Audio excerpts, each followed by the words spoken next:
Hello friends, my name is Pritam Mane. So today's video topic is containment in Java. First of all, I will discuss about containment. This is a containment indicates that one object contains another. Example of shows a hierarchical of different class, each nested with the other. The credit card object contains a billing info object, which is turn contains an address object. Next one is the content object.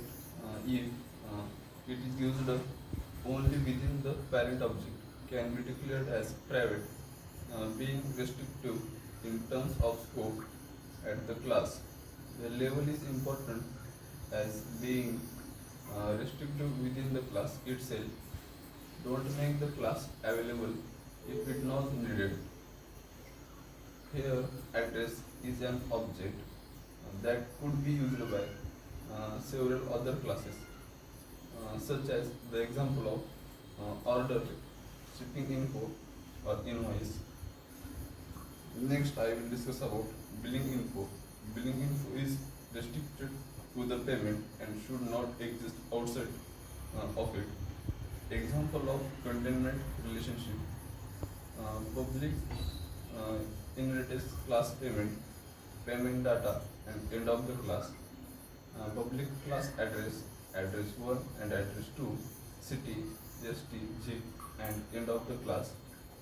Public class credit card inheritance payment, private class billing info, private my address as address, method to get address here, end of the class, and private my billing as billing info, end class. Next week I will discuss about remember that classes represent a has relationship between the parent class and the child class or classes. The exception to this rule is the various collection classes that contain a type of an object. In this case, the container primary behavior is to insert, remove, and maintain the object it contains. The same rule regarding accessibility that applies to member data also applies to container class. It should be private. It should be private. Next, I will discuss about example. Example is a public inherited class payment data, and last one is the end of the class.